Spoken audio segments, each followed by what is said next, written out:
की जय भीम मला लाज वाटते,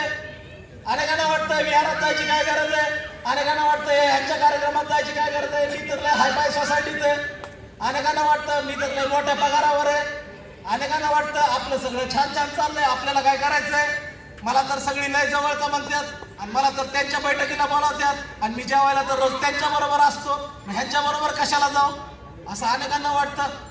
बाबासाहेब आंबेडकर लंडन आणि अमेरिकेत शिकून आले. बाबासाहेब सूट बूट टाय कोटात राहणारा हा महामानव यांना शिकून आल्यानंतर वाटलं होतं की स्वतः बाबासाहेब लिहितात, हा जगदीश्वर मनाने सांगत नाहीये, बाबासाहेब लिहितात की मी परदेशात शिकून आल्यानंतर मला असं वाटलं होतं की माझ्या शिक्षणाने, माझ्या ज्ञानाने, माझ्या सुधारलेपणाने मला या देशात समतेची वागणूक मिळेल, परंतु या देशात आल्यानंतर मला पुन्हा देखील फायली लांबून फेकल्या जात होत्या, मला प्यायला सार्वजनिक ठिकाणी पाणी दिलं जात नव्हतं, मला माठाला स्पर्श करू दिला जात नव्हता. तेव्हा मला जाणीव झाली की या देशातली जातीयता, या देशात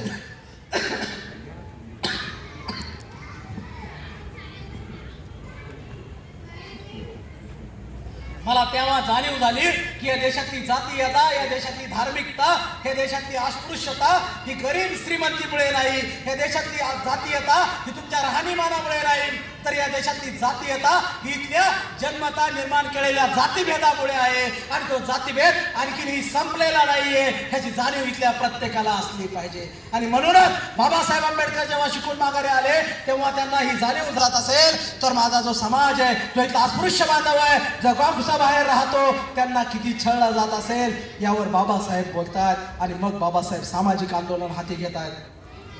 तर ती सामाजिक आंदोलन हाती घेणारे बाबासाहेब एक विचार करतात, काय तर आम्हाला अस्पृश्य ठरवलंय, आम्हाला स्पृश्य, आम्हाला शिवाशिवी करू नका,